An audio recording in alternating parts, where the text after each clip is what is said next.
Hello, I'm ATG Ryan, and are we getting a Flashpoint movie in the DC Universe? Of course, I'm not talking about the 2013 DC animated movie, Justice League The Flashpoint Paradox.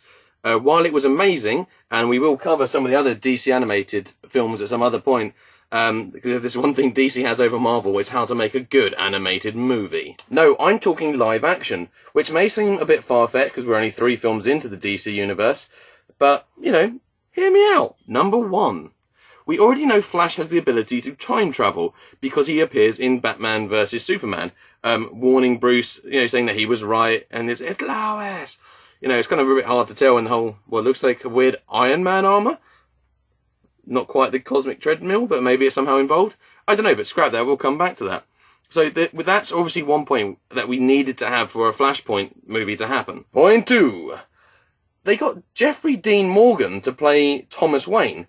Now, Jeffrey Dean Morgan famously wasn't going to play the comedian in Watchmen because he didn't like the fact he got killed off so quickly before reading the script and seeing there was much more to his part than that, and then agreed to sign on to the whole movie. You get someone who's quite a reputable actor, and an actor that can take care of themselves. It looks like he can be a superhero because he's technically been one already.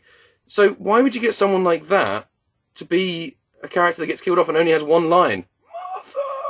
You do it because he's going to hopefully play Thomas Wayne's version of Batman in the Flashpoint universe, which, if you haven't read the Flashpoint books, I'm sorry if that was a spoiler, but, it's kind of your fault. Why are you watching something about Flashpoint? So he could be a great Thomas Wayne, dark, brooding, and the use of guns, in which one Martha would then also become the Joker, which could add a whole new context to it, as I know some people weren't happy with Jared Leto's version of the Joker, so this could add a new dynamic there. Point 3, they've already got the roster of characters kind of integral to the story. With a Shazam movie supposedly on the way, with Dwayne "The Rock" Johnson going to be playing Black Adam, we've already got Cyborg. We've already got, obviously, the 2 main enemies, effectively, in the film, which is Aquaman and Wonder Woman. We've already got them going to be established. So, they're kind of all the main parts. Superman isn't as big a part of the Flashpoint universe, so he's not as integral to the storyline, but we've got the main players there, and it'd be a great way to get some of the smaller characters, like Grifter, for example, into the actual DC universe, even if it's only for a few scenes in a film. It could open a lot of doors. And my final point is, because let's be honest, they're not really sticking into any of the rules as it goes, because all the films have got quite a dark undertone to them already, which they have been criticised for. Let's be honest, the Flashpoint one could be the darkest one yet, because, in the book, children get killed, but, visibly killed. So, it's possible, though, because they set up a whole Justice League after only 3 films. I mean, come on. It's just crazy. So why couldn't they do it? And the other thing is, they should do it. It could be an amazing piece of cinema to see the Flashpoint, to take an already well-loved story and put it on the big screen, but also do something different in superhero movies. I know we've had Days of Futures Past with the X-Men, combining 2 X-Men franchises into one single universe.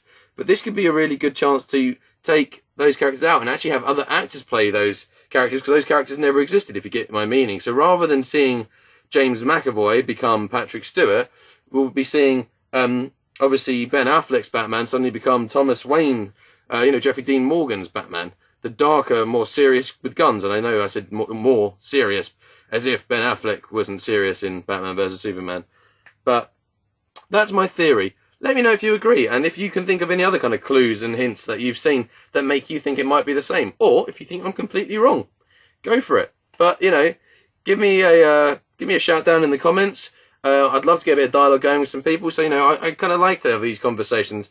Like I said in previous videos, it's an important thing about being a fan and loving something is to have debates and try and work things out, or try and contemplate what could possibly be next in the big universe.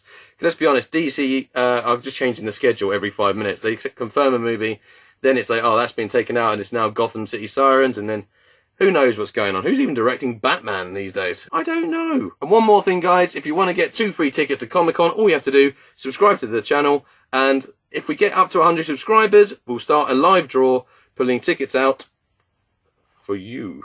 Well, maybe you, if you win. But you've got to enter to win, so. Until next time, guys, I've been ATG Ryan. Let me know your theories.